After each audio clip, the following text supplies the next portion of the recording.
A Snow Day for Amos McGee, written by Philip C. Steed, illustrated by Aaron E. Steed.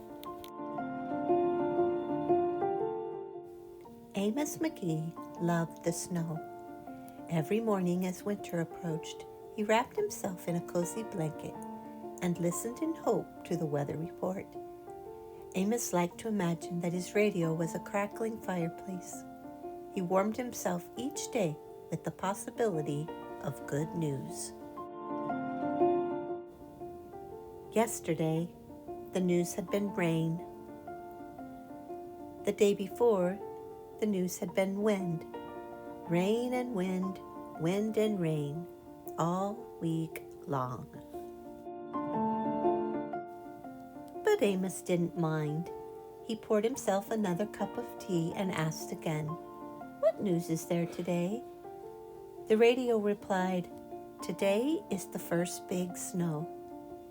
Amos put on his warm coat, warm hat, scarf, and mittens. He pulled on his great big waterproof boots and stepped outside into the crisp, chilly air. Amos waited for the number 5 bus. "I wonder how much snow is going to fall," he said. He hoped it would reach as high as his knees. Amos worked to finish his knitting, mindful of the bumps in the road. "Next stop, City Zoo," the bus driver called. Amos had a lot to do to get ready for the snow, but first, he had deliveries to make. He had a pom-pom hat for the elephant, who'd always wanted one just like Amos's, an afghan for the tortoise, who liked the feeling of being all tucked in.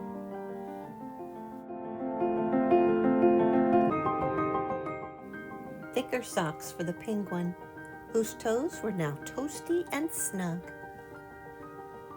A new scarf for the rhinoceros, who worried the old one was not warm enough for winter.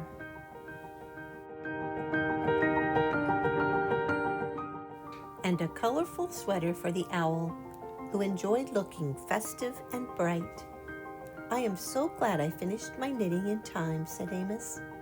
The animals felt well prepared for the coming weather.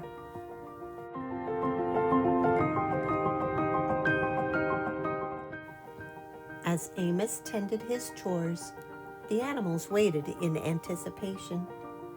The elephant sorted mugs and counted marshmallows.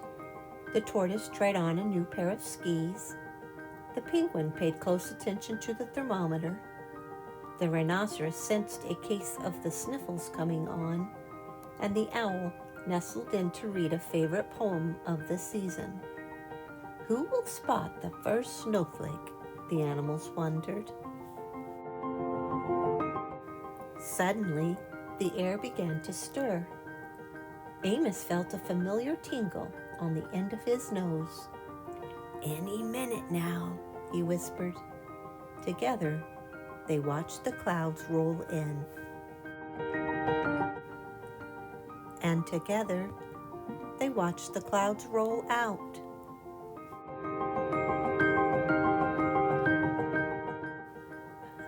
"Maybe the snow will come tomorrow," said Amos with a sigh. He said goodnight to his friends and returned home to wait for another day. But that night, as the zoo slept, a single white snowflake fell from the sky.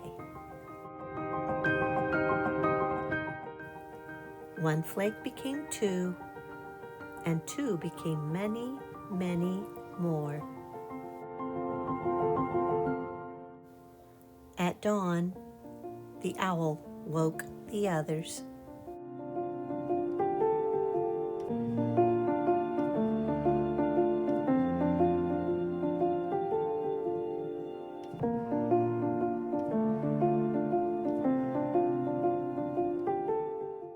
"Hooray!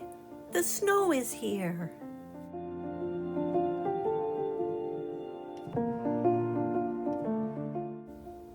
The elephant elephant took giant steps through the fresh snow. Amos followed behind, hopping from one footprint to the next. "I have not made a snow angel in a long time," said Amos. The tortoise showed him exactly how it was done. Amos stood very still with the penguin, enjoying the pillowy silence of the neighborhood.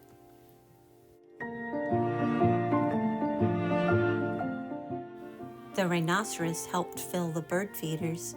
Amos made sure to scatter seeds for the squirrels, too. The owl sculpted an icy work of art.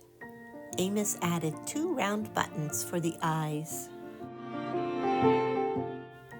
All day long, the snowflakes fell, knitting a soft blanket that covered up the neighborhood. Amos fetched his shovel and cleared a path for tomorrow. "It's getting late," he said, "but there is one more thing we really ought to do."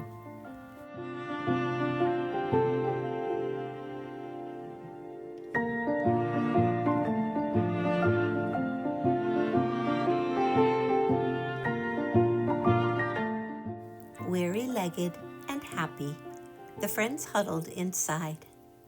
"I'll make hot chocolate," said Amos. And before anyone even had to ask,